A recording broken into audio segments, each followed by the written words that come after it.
fait, c'est bien d'intervenir à la première note d'Acival, comme ça on apprend plein de choses, on apprend la dotation des DETR, qui sont accordées ou pas, donc correspondent pas tout à fait par rapport au rapport, donc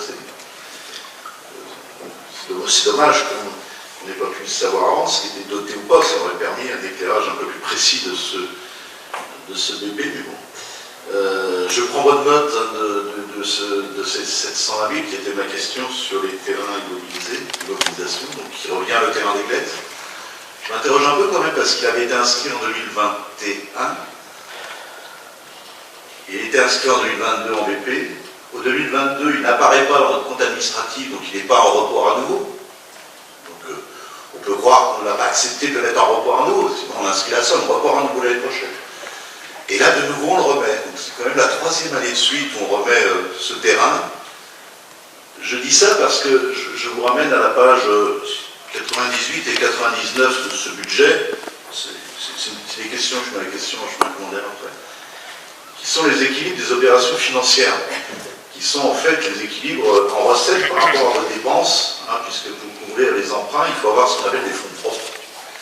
Et ces fonds propres, ils doivent être notés dans les annexes de ce budget, donc page 98-99, et donc on vous demande d'équilibrer par des ressources propres, 4 779 000 exactement, de dépenses, d'emprunts et autres hein, qui sont notés, hein, l'emprunt, les restes à réaliser, tout ça doit être couvert par vos fonds propres, pas par des subventions, pas par des emprunts, par des fonds propres. Et quand je regarde l'addition de ces fonds propres, est-ce que vous aviez prévu, et c'est pour ça que j'en parlais tout à l'heure, oui, on écrira pour savoir si c'est non pas légal, c'est sûrement légal, mais pour alerter qu'on écrit dans vos fonds propres des choses qu'on ne réalise pas depuis 3 ans. Et on les réécrit. Et comme ça passe, ça équilibre un budget. Mais à un moment, je doute de la sincérité. Pourquoi? Parce que dans ces fonds propres, je vois qu'on y rescrit donc 720 000 € de vente de terrain qu'on ne fait pas depuis 3 ans. On y inscrit l'agrément de la section de fonctionnement, celle-là, j'en doute pas un seul instant de 500 000, on vous l'a fait. L'année dernière, vous aviez noté 200 000 et vous les avez annulés 3 mois après par un VM modificatif. C'est pour ça que je dis, on sera attentif à ces 500 000, qu'ils ne soient pas retirés. C'est comme une caution, on l'amène sur les fonds propres, on ne peut pas les retirer après pour les dépenser autrement. Sauf à les remplacer par d'autres fonds propres, ce qui sera ma question finale. Donc 500 000 de virements de fonctionnement, que j'espère resteront toute l'année, 701 000 d'immobilisation, et puis plus haut, le FCTVA, c'était de ma question, puisque vous avez exécuté votre l'année dernière, vous l'avez réduit de 32%, donc là j'espère qu'elle sera au montant annoncé de 250 000, hein, et qu'il n'y aura pas de réduction, je le souhaite sincèrement pour l'équilibre de nos fonds propres. Et puis une taxe d'aménagement qui l'année dernière a été annoncée aussi à 400 000, hein, mais que vous aviez réduit de 57%. On n'avait même pas encaissé la moitié, et cette année vous en remettez de nouveau 400 000. Si l'évaluation de ces fonds propres font vous recettes de ressources propres, toujours sur ce tableau pour 2,6 millions, et donc on voit que l'équilibre se fond hein, comptablement et au niveau de ceux qui regardent nos finances, hein, avec un excédent de 728 000 €. C'est-à-dire que si on reprend le terrain, on a 8 000 € de marge. C'est-à-dire qu'on n'a pas le droit de se tromper de 8 000 €, sinon on n'a pas les fonds propres exigés par la loi dans notre budget. Voilà, c'était ma demande. Et une fois que je vous ai expliqué un petit peu, mais vous le saviez, hein, la question elle est très simple, en espérant que ces montants se réalisent cette année, ce que je viens de donner pour maintenir vos obligations légales, vos fonds propres sont totalement mobilisés, tous les autres fonds propres sont mobilisés dans le budget, il n'y en a plus disponible. Hein. De quels fonds propres disposez-vous donc pour financer d'autres investissements comme écrit dans votre rapport? Parce qu'à la première page de votre rapport, vous dites plusieurs demandes de subventions étant en attente de décision, je vais d'apprendre que certaines ne les auraient pas, des opérations d'investissement subventionnées. Il s'agit notamment des projets de skatepark, de réhabilitation d'écoles maternelles des Grands-Cèdres, de la rénovation de l'éclairage public, de la voirie, de la réhabilitation et l'extension de vestiaires, bref.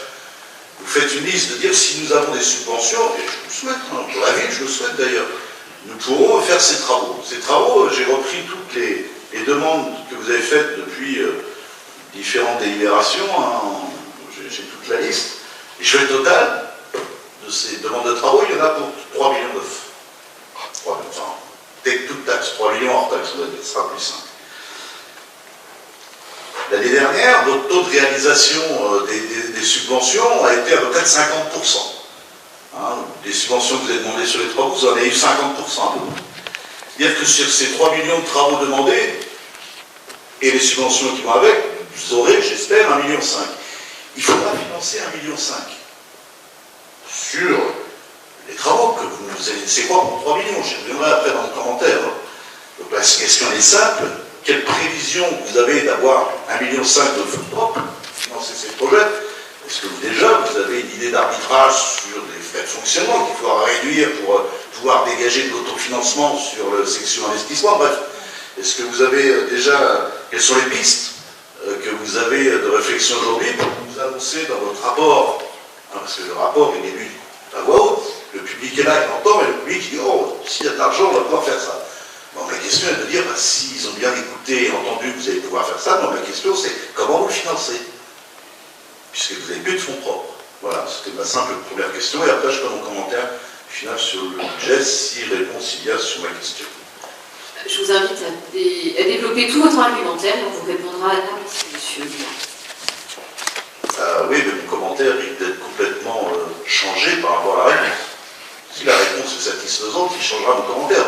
Il serait bien d'avoir la réponse maintenant. Dans ces cas-là, je donne la parole aux autres groupes parce que je voulais préciser, monsieur Guyard. D'accord. Posez vos propos. On vous pose les questions, on commente et après vous répondez. C'est une logique éthique, vous avez raison. Vous avez vu votre comportement, monsieur Guyard? C'est méprisant. La question, vous avez c'est pas méprisant. Mais pourquoi le méprisant? Non, ça suffit, monsieur Petit-Mot. Mais il n'y a pas de mépris dans mes propos. Un petit peu dans votre attitude, là. Vous avez pas du tout. Je pose une question toute simple. Nous sommes dans une discussion budgétaire avec des élus responsables qui connaissent quand même les choses. Vous avez une responsable des finances qui nous présente son budget. Je lui demande donc quels sont les fonds propres. Écoutez, si vraiment la question que vous posez conditionne la suite de votre propos, je demande à madame de répondre, et ensuite on vous donnera la parole, et comme à tous les autres groupes. Et après je fais mon commentaire, après les autres auront la parole, je peux débat.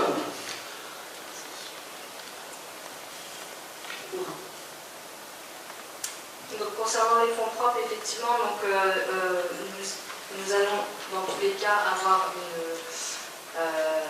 une gestion prudente de nos dépenses de fonctionnement, et ainsi si on va pouvoir au maximum les diminuer pour pouvoir faire encore plus que 500 000 € de virement à la section d'investissement. C'est effectivement notre souhait. Aujourd'hui est inscrit 500 000 €.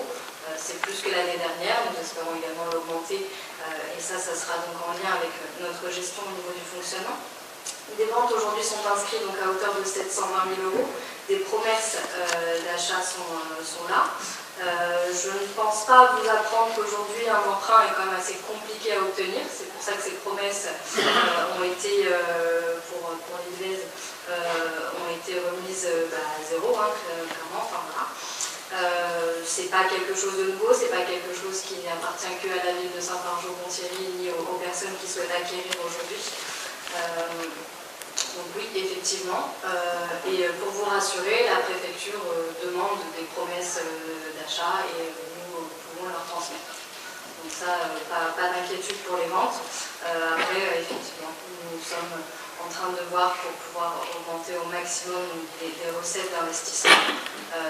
Nous sommes encore en train de faire le point sur les éléments immobiliers que nous pouvons avoir, qui pourraient intéresser par exemple des commerces qui veulent s'installer ou même des particuliers. C'est notamment le cas pour le terrain de Oliveri cette année, qui a été mis à la vente. Mais pour cela, il faut un tout petit peu de temps pour pouvoir évaluer et demander au domaine la valeur de ces terrains qui donc correspondront à des recettes supplémentaires au niveau des investissements. Nous pourrons donc augmenter nos fonds propres et pouvoir ensuite, après ce que nous souhaitons également, l'obtention de subventions, faire de nouveaux investissements, comme il est indiqué dans les premières pages du rapport. Merci Laurent. Monsieur Guyard. Oui, il n'y avait rien de pernicieux dans ma question. Je peux donner un commentaire. La réponse ne me satisfait pas forcément, parce que je comprends bien que de dire on va réduire les frais de fonctionnement pour augmenter la... Bien sûr, si vraiment il y a une piste de réflexion, quoi. On voit que... Vous rassure. Voilà, non, ça ne me rassure pas du tout. Loin de là, loin de là. Mais bon, ça peut rassurer les gens qui pensaient avoir 3 millions en plus au budget, dont je viens maintenant, et qui savent qu'il n'est pas financé. En fait. Ce budget nous permet de comparer des dépenses c'est les recettes par rapport aux années antérieures, et surtout avec le réalisé 2022 que nous venons de voir. Donc, il est sur notre table. Nous regrettons depuis plusieurs budgets maintenant que vos augmentations de dépenses de fonctionnement limitent vos capacités d'autofinancement et pénalisent au final vos investissements structurants. Et que constatons-nous sur ce budget au niveau du fonctionnement en dépenses? Que toutes vos dépenses augmentent, passant de 20 284 000 au CA 2022 à 22 105 000 à ce BP 2023. Toujours plus de charges à caractère général et toujours plus en masse salariale. Et en finale, seulement un virement de 500 000 € à la section d'investissement qui en aurait bien besoin. 500 000 € de fonds propres dégagés sur une enveloppe de 22 100 000. Et pourtant, vos recettes de fonctionnement explosent aussi.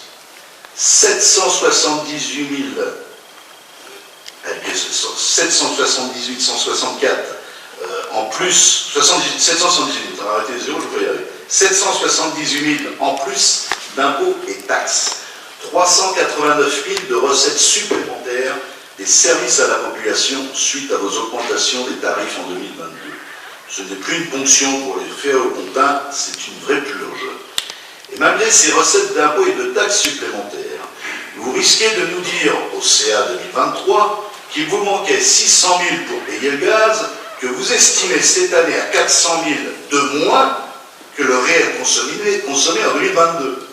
C'est-à-dire que l'année dernière, vous avez cette multiplié par 3, on dit bon, il y a un doute, mais là, vous en mettez 400 000 de moins à votre budget. Moi, je vous dis, préviens déjà qu'il y a un risque, vraiment un gros risque. Et malgré ces recettes d'impôts et de taxes supplémentaires, vous ne faites un virement que de seulement 500 000 € à la section d'investissement. Et pourtant, cette section d'investissement a vraiment besoin de financement. Nous l'avons vu au CA 2022, rien que pour les restes à réaliser, c'est 2,9 millions d'euros de dépenses à assurer avec 75 000 € de recettes. 2 142 000 € de déficit. C'est énorme. Vous partez déjà avec un certain handicap. Handicap qui aurait pu être comblé avec un excédent de fonctionnement, d'où ma question de tout à l'heure, de 2,2 millions par exemple. De par vos choix politiques et stratégiques, vous avez choisi de tout consommer en fonctionnement et de ne laisser que 500 000 € pour combler ce gouffre.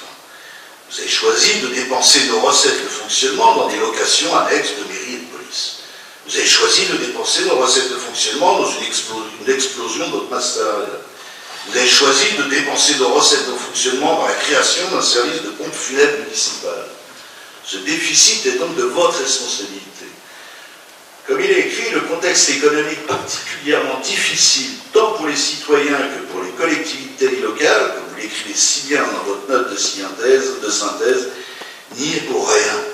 Ce n'est pas le contexte économique qui vous obligeait à ces dépenses. Ou du moins, rien ne vous obligeait à les faire en ce moment de crise et de contexte économique difficile. Mais revenons à vos investissements. C'est donc ça, ces 2,9 millions de restes à réaliser d'investissement que vous dites vouloir en rajouter 4 207 000 sur 2023. Je ne m'étendrai pas trop longtemps sur la liste des travaux annoncés seulement, je pense, pour vous donner bonne conscience, et je remarque seulement quelques points. 25 000 € d'inscrits pour des frais de maîtrise d'œuvre pour un skatepark, alors que dans le DOB de cette année que nous avons voté il y a quelques semaines, vous écriviez, je cite, il suffit de reprendre le compte rendu du DOB, vous disiez la création d'un skatepark, inscription budgétaire de 500 000 € au budget primitif 2023. C'est écrit dans votre DOB. Aujourd'hui, on voit inscription de 25 000. Je pense que la réduction budgétaire par manque de fonds propres, encore une fois. 25 000 € pour un parc, pour un espace végétalisé au cœur de Moulignon.